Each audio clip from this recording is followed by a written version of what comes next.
हरि ओम आनंदम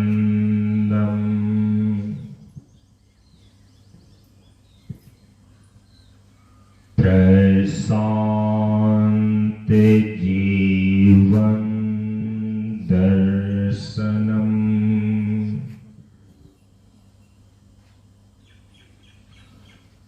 नमो नारायण नारायणं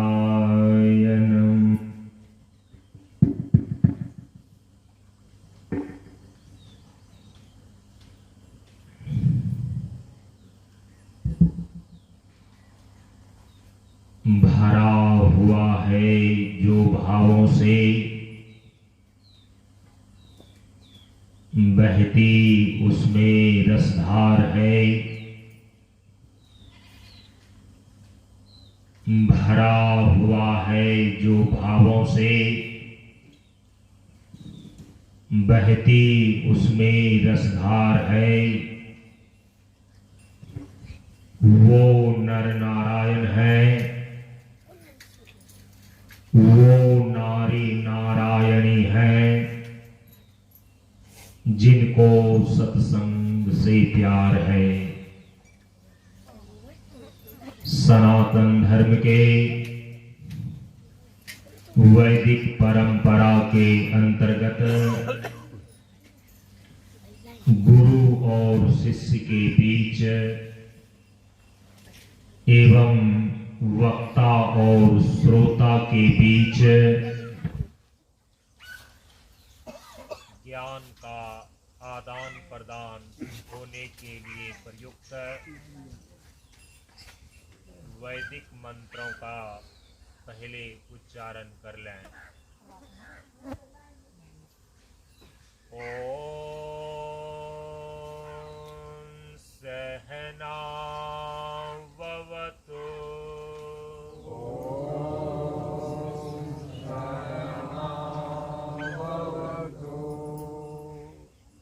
सहनौ भुनक्तु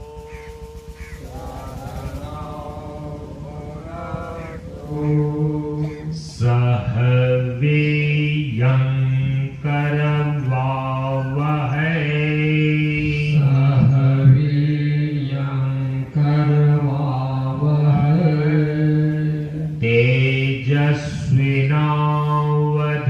तेजस्विनावधीतमस्तु तेजस्विनावधीतमस्तु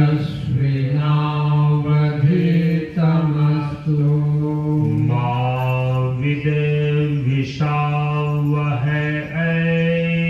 मा विद्विषावहै ओम शांति शांति शांति। ओम शांति शांति शांति। असतो मा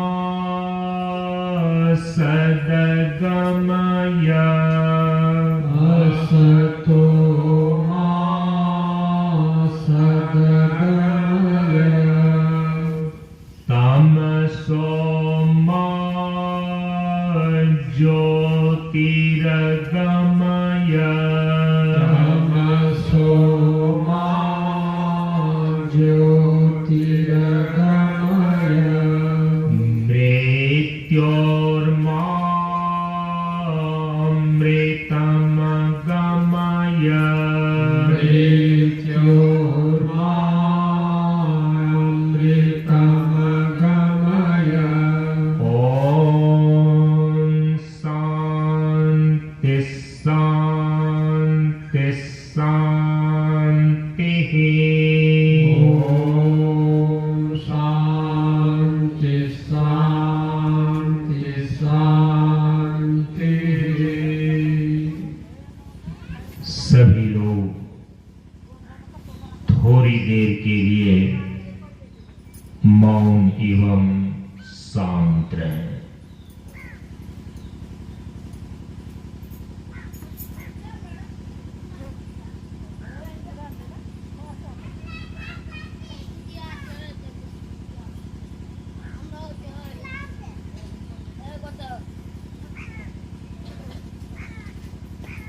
नमो नारायण।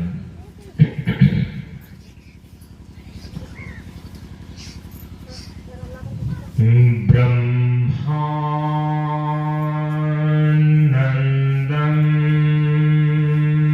परम सुखदं केवलं ज्ञानमूर्तिं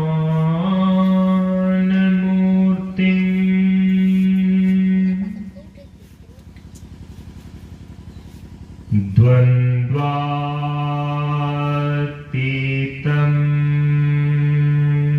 गगनसदृशं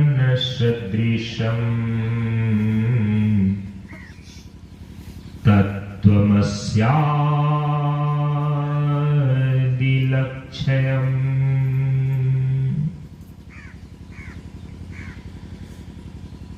एकं नित्यं विमलमचलम्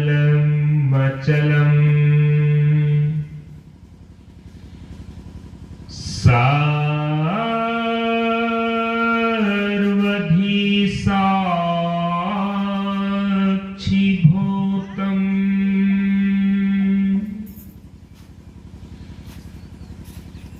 भावातीतं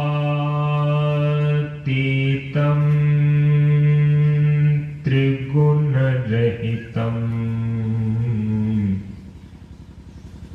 सद्गुरुं तं नमामि। सद्गुरुं तं नमामि।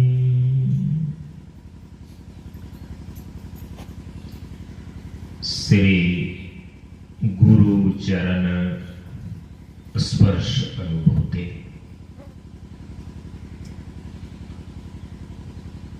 ज्ञान मार्ग सत्संग के सानिध्य में उपस्थित श्रद्धालु सत्संग प्रेमियों, ज्ञान बढ़े गुणवान के संगत, ध्यान बढ़े तपस्वी संग किन्हो, बुद्धि विवेक विचार बढ़े संत सन्यासी सुसज्जन तिन्हो। इसलिए ज्ञानी वेद है ज्ञान से, व्याधा वेद है तीर, सद्गुरु वेद है शब्द से, भींगे सकल शरीर। प्रेमियों, हम सभी लोग प्रशांत योगाश्रम ज्ञान मार्ग सत्संग भंगा मंच के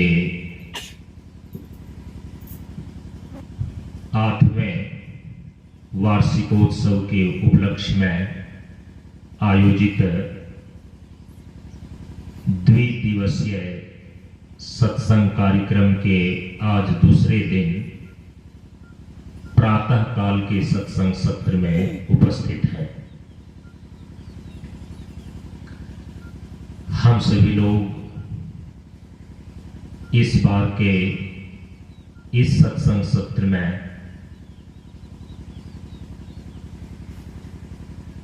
भव सागर से तरने के उपाय के संबंध में विचार कर रहे हैं।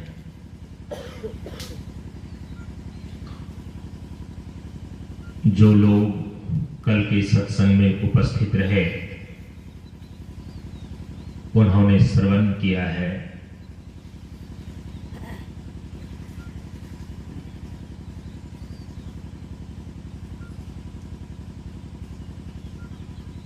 कि इस संसार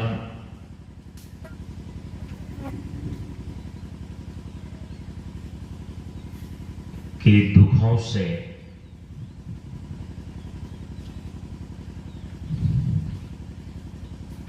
मुक्त होने के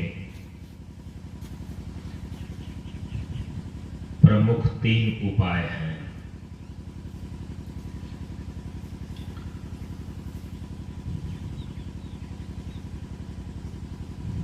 प्रमुख 3 साधन हैं। पहला साधन है गुरु, दूसरा साधन है ग्रंथ और तीसरा साधन है गोविंद। गुरु, ग्रंथ और गोविंद ये भव सागर से तरने के 3 उपाय बताए गए हैं। कहीं कहीं पर इसी 3 उपाय को, इस 3 साधन को संत, ग्रंथ और भगवंत इस रूप में भी प्रतिपादित किया गया है। जो जीव इस 3 का आश्रय ग्रहण कर लेता है, गुरु का आश्रय, ग्रंथ का आश्रय और गोविंद अर्थात ईश्वर का आश्रय, इन तीनों के आश्रय में चले जाने पर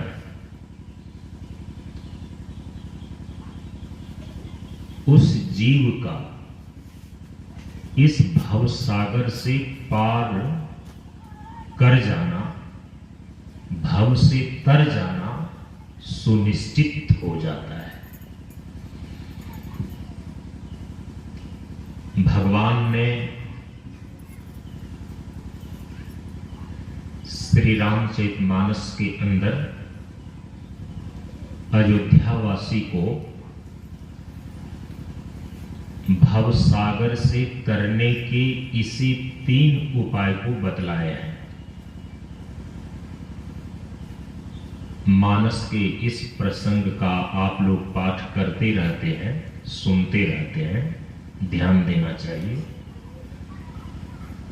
भगवान श्री राम कहते हैं कि जो इस भव सागर से तरना चाहता है, संसार के दुखों से छूटना चाहता है, मुक्त होना चाहता है, 3 दुर्लभतम साधन का आश्रय लेना चाहिए। ये 3 दुर्लभतम साधन कौन है? नर तनु भव बारिधि कहूं बेरो, भगवान कहते हैं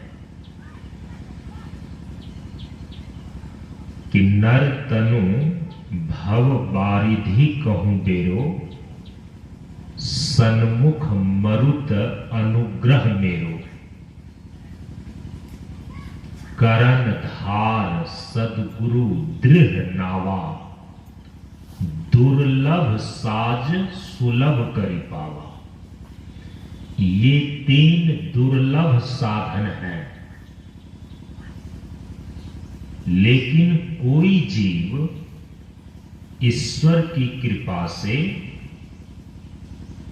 इस 3 दुर्लभ साधन को सुलभता से प्राप्त कर लेता है। ये दुर्लभ, आसानी से इन तीनों का संयोग नहीं बनता। भगवान यहां पर कह रहे हैं कि भव सागर को पार करने के जो 3 दुर्लभ साधन हैं, उसमें पहला है नर तनु। जब इस जीव को मनुष्य का शरीर मिल जाए, नर तनु। दूसरा साधन बतलाते हैं अनुग्रह मेरो, सन्मुख मरुत अनुग्रह मेरो। भगवान कहते हैं कि मेरा अनुग्रह, ये दूसरा साधन है।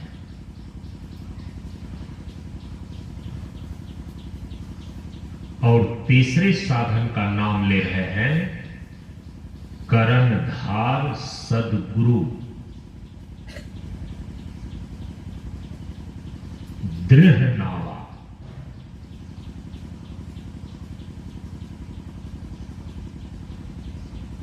दुर्लभ साज सुलभ करी पावा। तो नर तनु पहला साधन, अनुग्रह मेरो अर्थात भगवान का अनुग्रह, भगवत कृपा, ये दूसरा साधन हुआ। और तीसरा साधन कर्णधार सद्गुरु।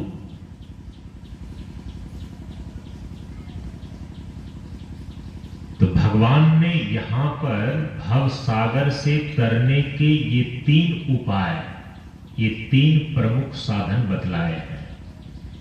इसीलिए आगे कहते हैं कि ये जो 3 दुर्लभ साधन हैं, इस भव सागर को पार करने का, संसार के दुखों से छूटने का, मुक्त हो जाने का, ईश्वर की कृपा से ये दुर्लभ साधन इस जीव को यदि सुलभता से प्राप्त हो गई है, उपलब्ध करा दी गई है, तो जो न करे भव सागर नर समाज अस्पाई। इन 3 दुर्लभतम साधन को पाकर भी, इसका संयोग बन जाने पर भी जो न करे भव सागर, जो इस भव सागर से तरने का प्रयास नहीं करता है, इन तीनों साधनों का उपयोग नहीं करता है, सो कृत निंदक मंद मति आत्मा हन गति जाई। भगवान फटकार लगाते हुए, धिक्कारते हुए कहते हैं कि ऐसा मनुष्य और ऐसा जीव कहने भर के लिए वह बुद्धिमान है, कहने भर के लिए वह चतुर है, लेकिन है वो मंदमती।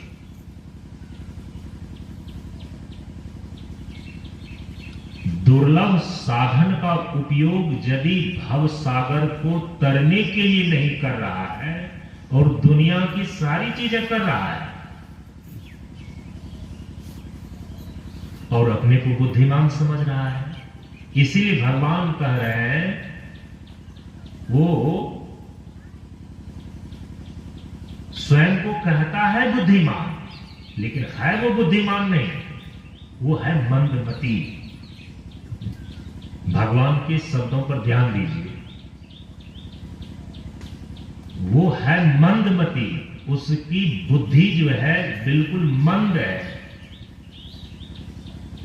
वो बुद्धिमान नहीं है। आगे क्या कहते हैं, सोकृत निंदक, और ऐसे तथा कथित बुद्धिमान जो दरअसल में है मंदमती वाला, ऐसे व्यक्ति के द्वारा जो संसार के तमाम कार्यों को किए जाते हैं, बड़े बड़े कार्य किए जाते हैं इसके द्वारा, इनकी जितनी भी कृतियां हैं, उपलब्धियां हैं, वो प्रशंसनीय नहीं है। उसके द्वारा किए गए बड़े बड़े कार्य इस संसार सागर से तरने के जो दुर्लभतम 3 साधन बतलाए गए हैं, उसका वह उपयोग नहीं करता है, उसकी साधना नहीं करता है, और इस चीज को छोड़कर दुनिया के और सारे चीजों को करता है, बड़े बड़े कार्यों को करता है, बड़ा बड़ा पुल बनाता है, हेलीकॉप्टर उड़ाता है, चंद्रमा पर चला जाता है। ये छोटा सा कार्य नहीं है। लोहा को आकाश में उड़ा देना, चंद्रमा पर चला जाना, ये छोटा कार्य तो नहीं है, बड़ा बड़ा कार्य करता है। तो क्या इस कार्य की प्रशंसा की जाए? हां, लोग इसका भी पुरस्कार देते हैं। चंद्रमा पर जो पहला आदमी गया, इतिहास में उसका नाम हो गया, तो इतिहास में नाम हुआ, लेकिन भव सागर से वो तारा नहीं, इसी भव सागर में वो गोता लगाता रहा। बहुत सारे लोग अंतरिक्ष यात्री हुए,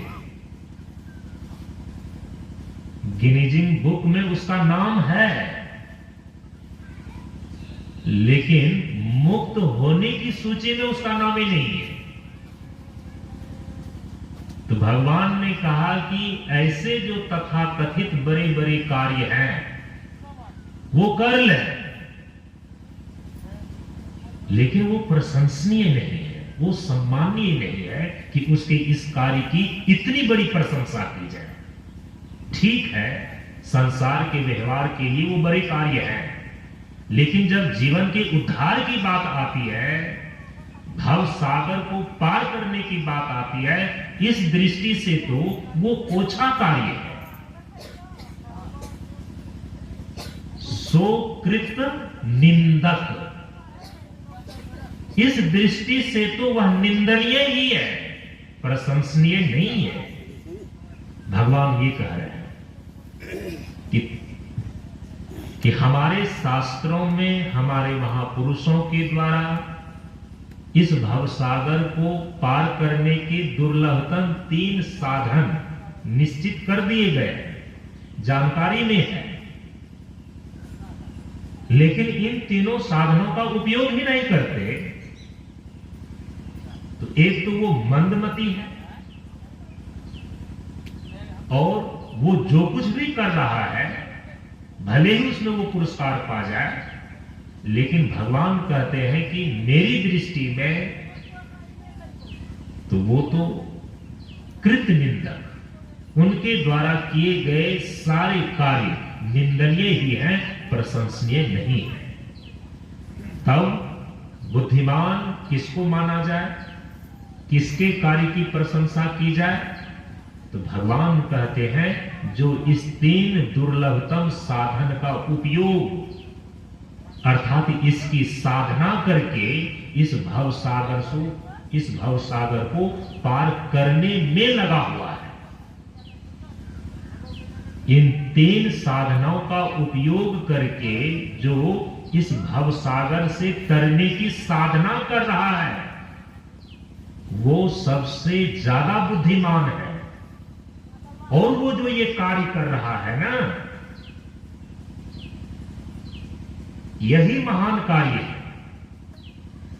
इसीलिए इस महान कार्य की ही प्रशंसा की जानी चाहिए, यही केवल प्रशंसनीय है।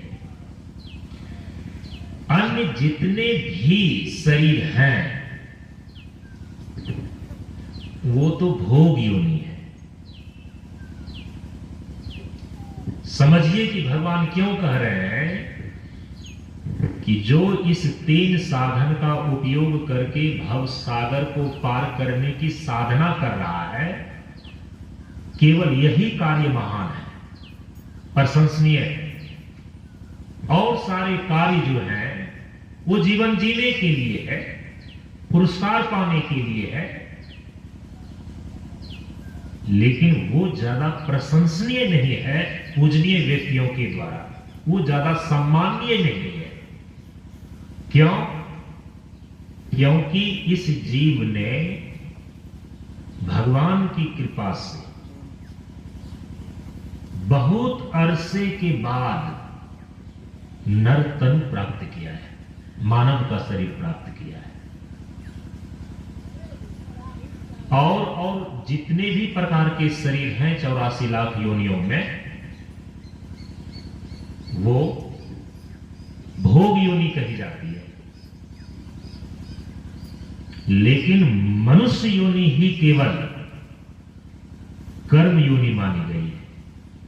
और यहां कर्म का अर्थ है कि जो केवल कर्म करके बंधन में पड़ा रहे, कर्म और कामना से ही तो संसार के चक्र बनते हैं। तो मनुष्य योनि ही केवल कर्म योनि है, तो यहां कर्म का अर्थ कामना पूर्वक कर्म करके संसार में बंधना ऐसा नहीं है। कर्म योनि का अर्थ है कर्म माने पुरुषार्थ। जीव केवल मनुष्य के शरीर में ही ऐसा पुरुषार्थ कर सकता है, ऐसा कर्म कर सकता है। किस प्रकार का कर्म? कौन सा पुरुषार्थ? कहा कि जीवन का जो परम पुरुषार्थ है, जो इस जीवन का सबसे अंतिम और महान कार्य है, उस चीज को यह जीव केवल मनुष्य के शरीर में ही कर सकता है। नर्तन जीवन का परम पुरुषार्थ किसको माना गया? इस जीवन का सबसे अंतिम महान कार्य किसको माना गया? हमारे शास्त्र में वर्णित है, हमारे महापुरुष बताते हैं जीवन के 4 पुरुषार्थ हैं। देखिए उसमें सबसे अंतिम पुरुषार्थ किसको माना गया है? सबसे अंतिम महान कार्य कौन सा है? और उस महान कार्य को यह जीव केवल मनुष्य के शरीर में कर सकता है। अन्य शरीर तो भोग योनि है, यहां तक कि देवता का शरीर भी भोग योनि ही मानी गई है। तो 4 पुरुषार्थ में सबसे पहला है काम पुरुषार्थ, दूसरा है अर्थ पुरुषार्थ, तीसरा है धर्म पुरुषार्थ और अंतिम में चौथा है मोक्ष पुरुषार्थ। ये जीवन के पुरुषार्थ चतुष्टय हैं। 4 प्रकार के पुरुषार्थ हैं। यह जीव जो कार्य करता है, प्रयास करता है, प्रयत्न करता है अपने लक्ष्य को पाने के लिए, उसको बोलते हैं पुरुषार्थ। तो कार्य और प्रयत्न तो कई प्रकार के हैं, नाना प्रकार के कार्य और धंधे व्यक्ति करते ही रहते हैं।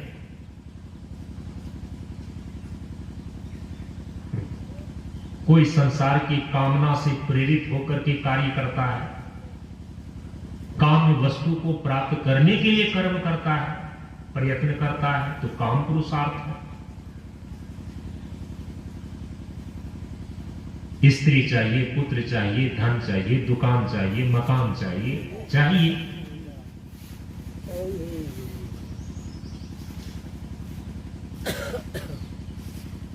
तो संसार की कामना को लेकर जो हम प्रयत्न करते हैं, कार्य करते हैं, वो काम पुरुषार्थ कहलाता है। दूसरा है अर्थ पुरुषार्थ, धन और संपदा को लेकर के, धनोपार्जन को लेकर जो हम कार्य करते हैं। व्यापार है, कृषि है, पशुपालन है,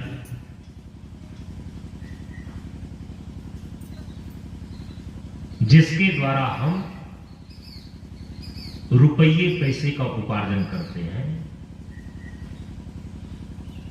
उसको बोलते हैं अर्थ पुरुषार्थ। तीसरा है धर्म पुरुषार्थ। जो धार्मिक अनुष्ठान करता है व्यक्ति, पुण्य कर्म करता है व्यक्ति, यज्ञ याग इत्यादि करता है और स्वर्ग के दिव्य भोगों को प्राप्त करने की कामना रखता है,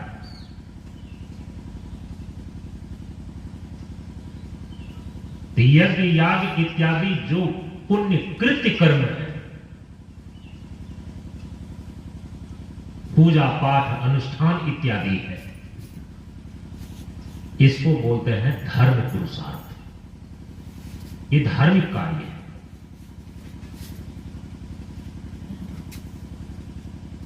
जो सबसे अंतिम कार्य है, जो सबसे अंतिम पुरुषार्थ है, जिसको परम पुरुषार्थ बोलते हैं, जीवन का परम पुरुषार्थ है मोक्ष। मोक्ष का अर्थ क्या होता है? मोक्ष का अर्थ होता है इस संसार के दुखों से छूट जाना, इस भव सागर को पार कर जाना, इसी को बोलते हैं मोक्ष। तो भव सागर को तर जाना, भव सागर को पार कर जाना, संसार के दुखों से छूट जाना। अब छूटने के लिए जो उपाय बताए गए हैं उसको करना, ये परम पुरुषार्थ माना गया है।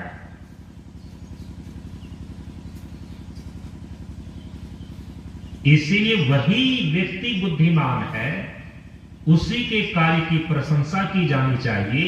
भगवान कहते हैं कि जो इस मोक्ष को प्राप्त करने के 3 दुर्लभ साधन बतलाए गए हैं, जो इस साधन की साधना करता है, जो परम पुरुषार्थ मोक्ष को सिद्ध करने के लिए, भव सागर से तरने के लिए जो साधन बतलाए गए हैं, जो इस कार्य को करता है, ये महान कार्य है, ये अंतिम कार्य है। और इस कार्य को केवल और केवल जीव मनुष्य के शरीर में कर सकता है। कर्म योनि का अर्थ यही है कि जीवन के जो परम पुरुषार्थ हैं, मोक्ष की सिद्धि, और इसके लिए जो बताए गए उपाय हैं और साधन हैं, उसको यह जीव केवल मनुष्य के शरीर में ही साध सकता है, पशु के शरीर में नहीं होगा, वृक्ष के शरीर में नहीं होगा, नीच योनि में नहीं होगा, यहां तक कि देवता के शरीर भोग प्रधान होने के कारण से भी उसमें भी जीव प्रायः चूक ही जाता है, क्योंकि भोग की बहुलता है। भोग योनि है देवता, और आपसे कई गुना अधिक, मनुष्य लोक से कई गुना अधिक देवलोक के भोग दिव्य है। तो जब मनुष्य लोक में ही थोड़ा सा सुख पाकर के व्यक्ति भूल जाता है, रास्ते से भटक जाता है, अपने लक्ष्य को ही भूल जाता है,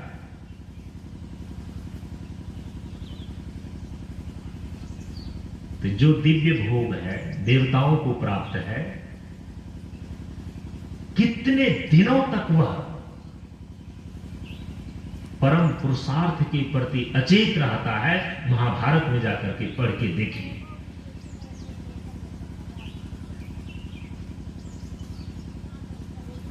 इसीलिए भगवान ने आरंभ ही यहीं से किया, अयोध्यावासी को उपदेश देना।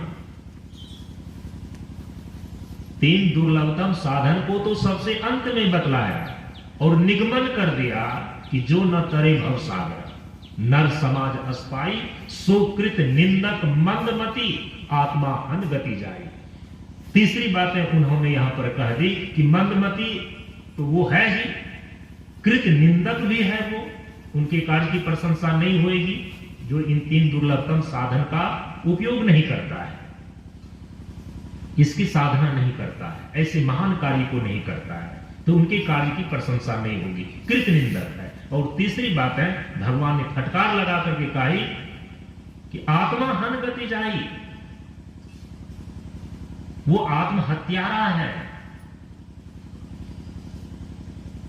क्योंकि वो जान सकता था इस शरीर में कि आत्मा अजर है, आत्मा अमर है। वो ये जान सकता था कि इसी मरण धर्मा शरीर में अमृत तत्व चेतन आत्मा, जो मरने वाला पदार्थ नहीं है, अमृत तत्व है, इसका बोध कर सकता था यदि चाहता तो। शास्त्र घोषणा करता है, उपनिषद घोषणा करता है, मृत्युम तीर्थवा अमृतम स्मृते,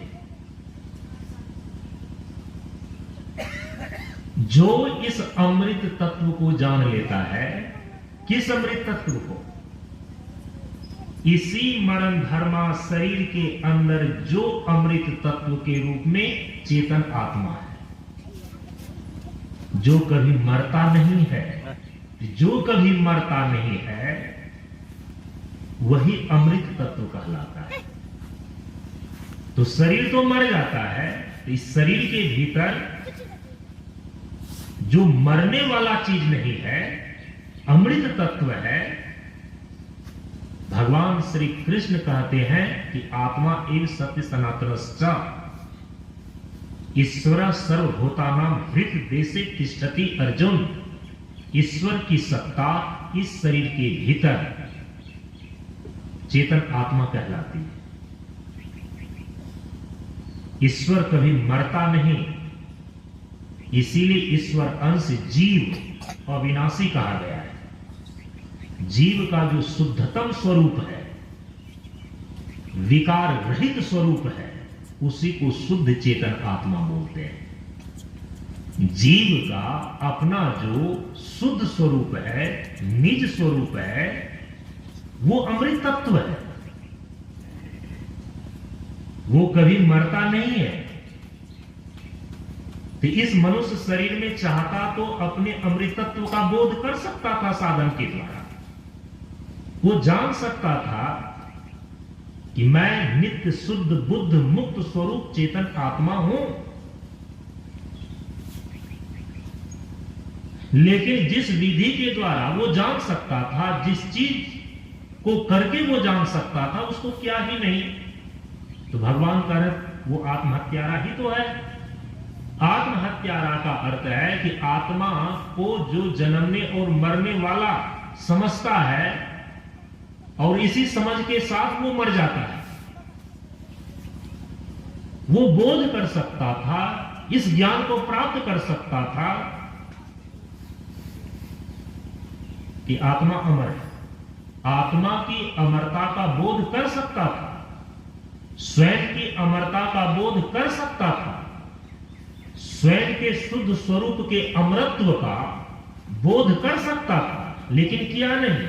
जब किया नहीं तो आत्मा को जन्मने और मरने वाला जीवन भर समझता रहा और इसी समझ के साथ अब दुनिया से वो जा भी रहा है, मर भी रहा है। तो कहा कि वो आत्महत्यारा है, आत्मा को मारने वाला है। तो आत्मा यदि अमर है तो आत्मा को कोई मारेगा कैसे? तो इसलिए भगवान जब कोई शब्द बोलते हैं तो उस पर ध्यान देना चाहिए कि उनका अभिप्राय क्या है। आत्मा हन गति जाएगी, उनके आगे की गति भी आत्महत्यारे की ही होगी। तो पहले तो ये सिद्ध हो जाए कि वो कैसे आत्महत्यारा हुआ, और आत्महत्यारा कहने का अर्थ भी क्या है। भगवान तो कहते हैं कि हे अर्जुन, आत्मा को तो न कोई शस्त्र काट सकता है, न तो अस्त्र भेद सकता है, न तो अग्नि जला सकती है, न तो हवा सुखा सकती है। तो ऐसा जो अमृत तत्व आत्मा है, यहां भगवान श्री राम कह रहे हैं वो आत्मा को मारने वाला है, आत्महत्यारा है। आत्महत्यारा आत्महत्यारे की ही गति को प्राप्त होएगा, आत्मा हन गति जाएगी। आत्महत्यारा कहने का अभिप्राय है वो आत्मा को मारने वाला है। आत्मा स्वरूप से यदि मरने वाला ही नहीं है तो उसको कौन मार सकता है? तो ये भाषा का लालित्य है। इसीलिए हम सत्संग में इन सारी चीजों को समझते हैं कि भगवान जब कोई उपदेश करते हैं, संदेश देते हैं, और जब उनको शब्दों में लिखा जाता है तो वो शब्द हमको कहां ले जा रहा है, क्या कह रहा है? नहीं तो शास्त्रार्थ की शैली में जो शास्त्र को प्रमाण नहीं मानते, भगवान की सत्ता को स्वीकार नहीं करते, ऐसे नास्तिक आदमी आपको 2 मिनट में छुट्टी कर देंगे कि एक तरफ गीता में तुम्हारे ही भगवान कहते हैं कि आत्मा कभी मरता नहीं, और यहां तुम्हारे भगवान श्री राम कह रहे हैं कि वो आत्मा को मारने वाला है, वो आत्महत्यारा है। जब आत्मा मरवे नहीं करता है तो आत्महत्यारा कोई कैसे हो सकता है? इसीलिए हमारे संत महापुरुष बतलाते हैं शब्द के मर्म को, कि भगवान के उपदेश का ये मर्म है। आत्महत्यारा का अर्थ है कि आत्मा की अमरता को न जानना। आप आत्मा को मरने वाला समझ रहे हैं, जबकि आत्मा मरने वाला पदार्थ तत्व नहीं है। और आत्मा को जन्मने वाला, आत्मा को मरने वाला आप अपनी मान्यता के कारण से, अपनी अज्ञानता के कारण से मान रहे हैं ना, तो आप तो आत्महत्यारा हो गए। जो चीज मरने वाला है नहीं, जो आदमी मरा ही नहीं, और आपने उसको मृत घोषित कर दिया, आपने उसको मृत घोषित कर दिया, तो उसके हत्यारा ही तो हो गए आप। वो आदमी मरा ही नहीं है और आपने उसको मरा हुआ घोषित कर दिया, तो आप उसके हत्यारा ही तो हैं। तो यही भगवान यहां कह रहे हैं कि आत्मा हन गति जाई, वो आत्म हत्यारा है। वो जीव आत्म हत्यारा है जो अपने शुद्ध स्वरूप में जो अमर है, इसका बोध नहीं किया उसने। तो तीन बातें कही कि मंदमती है, कृत निंदक है, और आत्मा हन गति जाई, वो आत्महत्यारा है। ये अपने उपदेश के अंत में बोलते हैं। उपदेश का आरंभ कहां से करते हैं? बड़ी भाव मानुष तन पावा, सुर दुर्लभ सब ग्रंथ ही गावा।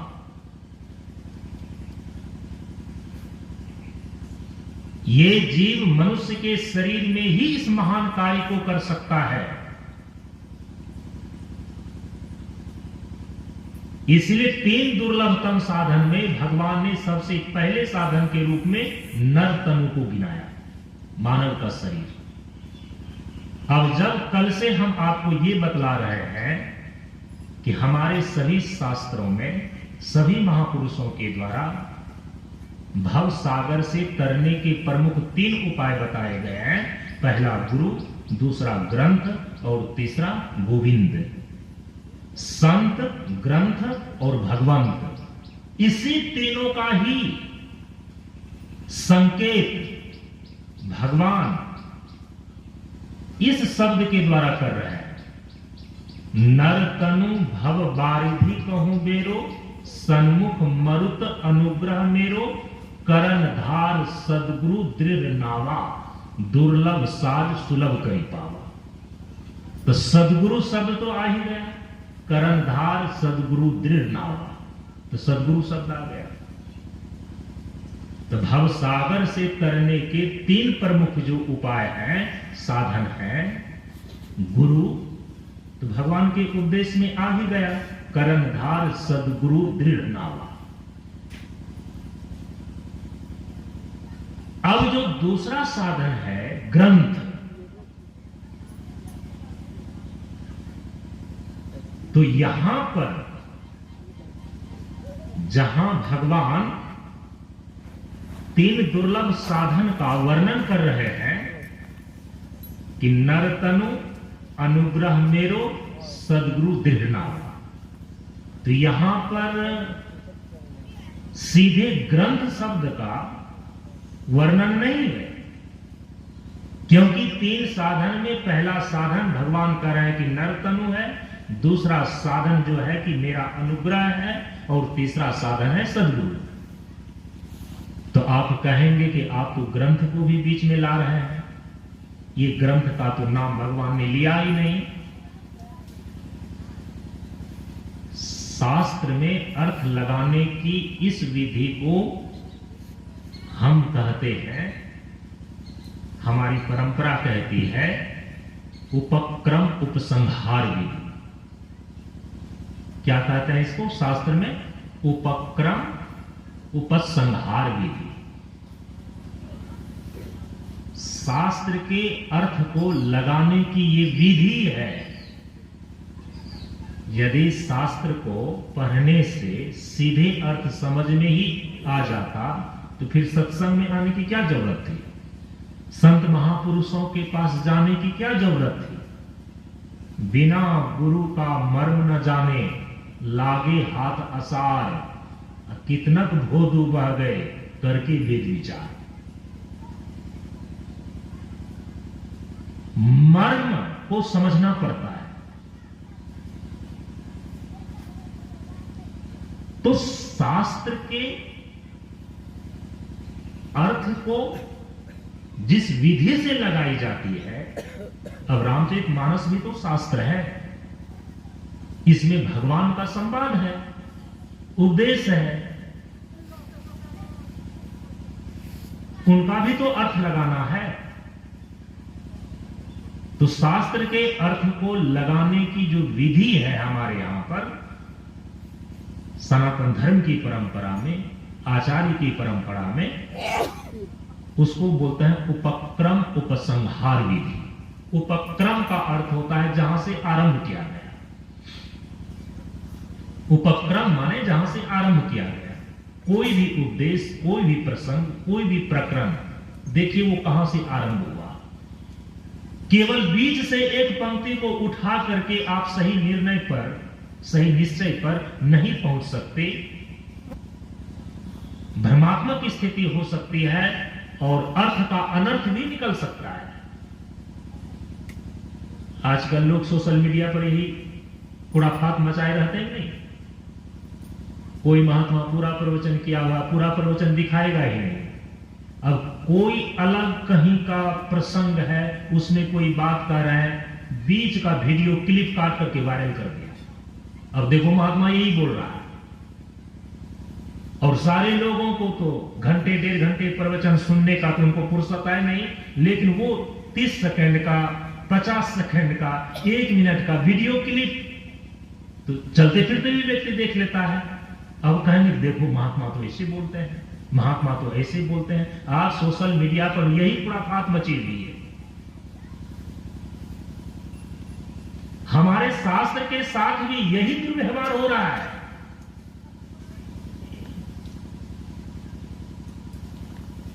जितने भी न्यूज चैनल हैं, आज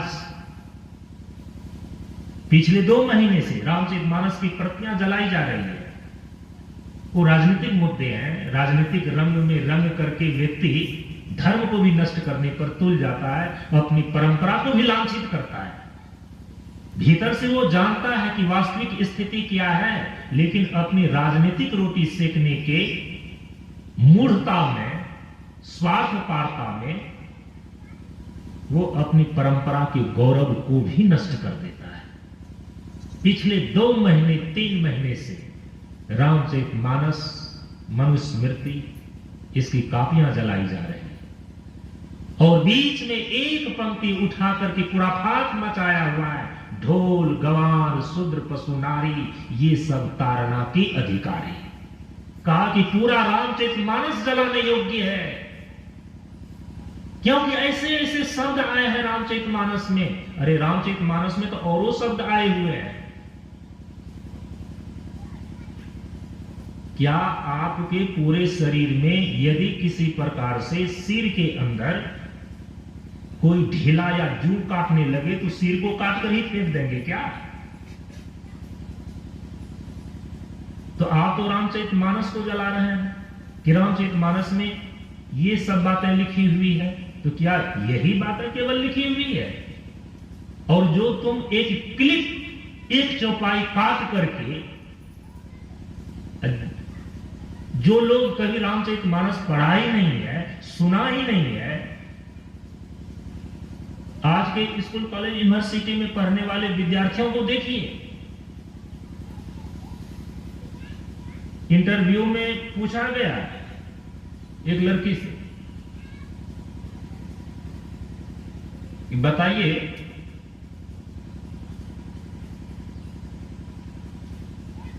कि भीम कौन था? कहा कि रावण का भाई था।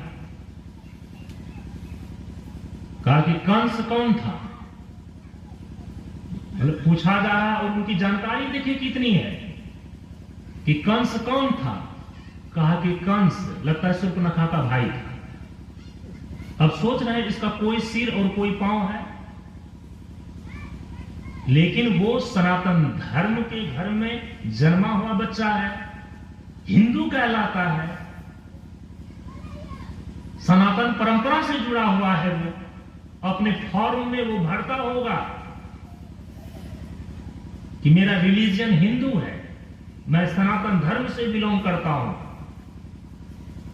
स्कूल में, कॉलेज में, यूनिवर्सिटी में पढ़ रहा तो फॉर्म तो भरता है ना, उस फॉर्म में तो कॉलम रहता है कि आपका जेंडर क्या है, आपका नेशनलिटी क्या है, आपका रिलीजन क्या है। और यदि पूरा का पूरा फॉर्म फिलअप ना करें वो रिटर्न हो जाएगा। तो अपने ही धर्म में रह करके जहां पर आप पैदा हुए, जो इतिहास है, गांव के स्कूल में, देहात के स्कूल में पढ़ने वाले बच्चे को भी यह पता होता है, लेकिन आज स्कूल, कॉलेज, यूनिवर्सिटी जो शहरों में बच्चे पढ़ रहे हैं उसको पता नहीं है कि कंस कौन है। अब वैसे व्यक्तियों के दिमाग में यदि रामचरितमानस के ये पंक्ति को उठाकर केवल वायरल कर दिया जाए, जो किया जा रहा है कि देखो तुम्हारे ये सनातन धर्म के शास्त्र और पुस्तक किस प्रकार से अनर्गल बात करते हैं, कि वे स्कूल के, कॉलेज के, यूनिवर्सिटी के छात्र और छात्रा क्या करेंगे, जिसको कुंभकर्ण और कंस तक का पता नहीं है। वो तो कहेंगे कि रामचरितमानस में लिखा हुआ है, तभी तो ये लोग बोल रहे हैं। ढोल गंवार शूद्र पशु नारी, ये सब है तारना के अधिकारी, ये नारी विरोधी है गोस्वामी जी। रामचरितमानस ग्रंथ जलाने योग्य है, जला रहा है। कहीं से किसी प्रसंग को जाने बिना बीच की एक पंक्तियों को उठा करके अर्थ का निश्चय करना, वो अर्थ निश्चय नहीं है, वो अनर्थ है जो आज हो रहा है। हमारे आचार्यों का कर्तव्य बनता है, महात्माओं का कर्तव्य बनता है कि आम जनता को स्वप्रसंग उन बातों को बतावें कि किस प्रसंग में कौन बातें कही गई है और उसका क्या अभिप्राय है।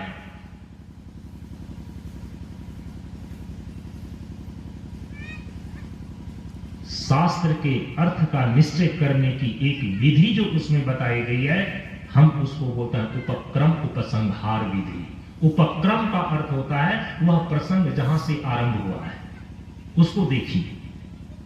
उपसंहार का अर्थ होता है कि वह प्रसंग जाकर किस बिंदु पर पूरा हुआ है, अंत हुआ है। उपक्रम का अर्थ है आरंभ, उपसंहार का अर्थ है अंत। अब भगवान जहां पर भवसागर को तरने के उपाय बतला रहे हैं, देखिए इसका आरंभ कहां से किए हैं और अंत कहां पर कर रहे हैं। अर्थ निश्चय करने का, अर्थ निर्णय करने का, अर्थ लगाने की ये विधि है। बीच की पंक्तियों का भी आपको उसी के अनुसार से अर्थ करने पड़ेंगे। शुरू में जो प्रसंग आरंभ किया गया, अंत में जो उसका निगमन किया जा रहा है। भगवान निगमन कर रहे हैं कि दुर्लभ साज सुलभ करी पावा, जो न करे भवसागर। ये तीन साधन जो हम बताए हैं, इन तीन साधन का उपयोग जो नहीं करता है भवसागर से तरने का, ये निगमन कर रहे हैं, ये उपसंहार कर रहे हैं भगवान। आरंभ कहां से कर रहे हैं? बड़े भाग मानुष तन पावा, सुर दुर्लभ सब ग्रंथ ही गावा। मानव का शरीर कर्मयोनि है, ये परम पुरुषार्थ को सिद्ध कर सकता है। ये बताने वाला कौन है? इसको कहां पर गाया गया है? ये कहां पर प्रतिपादित है? भगवान बतला रहे हैं सब ग्रंथ ही गावा। सभी ग्रंथों में ही ये गाया गया है, प्रतिपादित किया गया है कि बड़ी भाग मानुष तन पावा। तो यहां जो नरतनु शब्द भगवान ने 3 दुर्लभतम साधन में नरतनु शब्द का प्रयोग किया है। नरतनु शब्द से ये पूरी पंक्ति लेनी चाहिए जहां से ये आरंभ हुआ है। बड़े भाग मानुष तन पावा, सुर दुर्लभ सद सब ग्रंथ ही गावा। तो नरतनु, अनुग्रह मेरो और सदगुरु, ये उपसंहार में बोल रहे हैं। लेकिन उपक्रम में भगवान ने सबसे पहले ही नरतनु ही केवल नहीं कहा है, ये नरतनु के द्वारा मोक्ष की सिद्धि हो सकती है, इसका प्रतिपादन है ग्रंथों में। तो उससे उपलक्षित है ग्रंथ।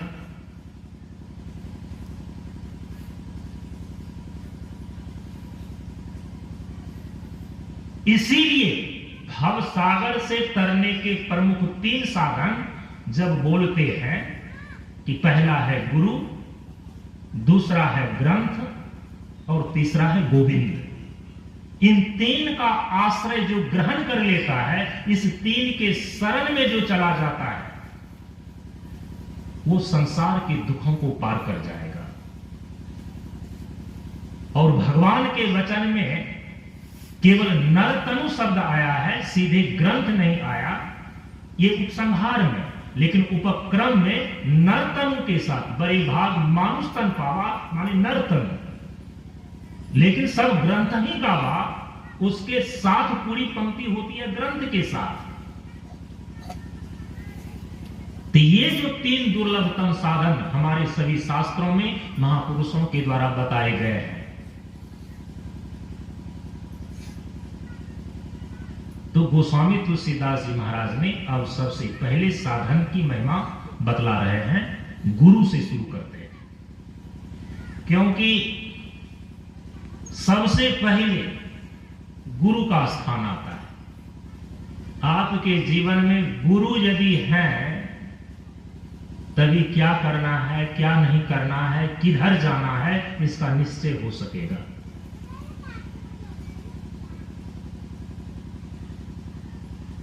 गुरु यदि नहीं है आपके जीवन में, तो नरतनु पाकर भी व्यर्थ गंवा देंगे आप।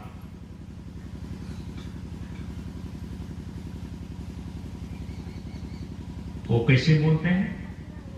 व्यर्था जन्म गंवाया है।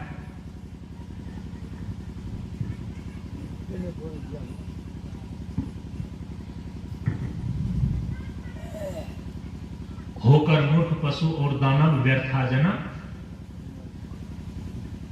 बिना गुरु का बोलो मानव कौन सही जीवन जी पाया है। अब 3 दुर्लभतम साधन में सबसे पहले स्थान पर गुरु को क्यों रख रहे हैं, ये समझना चाहिए। सबसे पहले गुरु के शरण को ही ग्रहण क्यों बताया गया है? सबसे पहला आश्रय ग्रहण करें, तो क्या सबसे पहला आश्रय भगवान का ग्रहण हो जाएगा? भगवान को देखा है आपने क्या? जिसको आपने देखा ही नहीं है, तो उसको दिखाएगा कौन? और दिखाने वाला होगा ही नहीं, तो आप देखेंगे कैसे? तो अभी बहुत सारी चीजें अनर्गल रूप में धर्म के नाम पर चल रही है। वो अनर्गल मान्यताएं उसको दरकिनार कर देनी चाहिए, उपेक्षा कर देनी चाहिए कि गुरु की आवश्यकता ही नहीं होती है। बिना गुरु का ज्ञान नहीं होगा, बिना गुरु का ध्यान नहीं होगा, बिना गुरु का जप नहीं होगा, बिना गुरु का तप नहीं होगा। बिना गुरु का बोलो मानव कौन सही जीवन जी पाया है, होकर मूर्ख पशु और दानव व्यर्था जन्म गंवाया है। इसलिए सबसे पहला साधन है गुरु। जो गुरु के शरण में चला जाता है,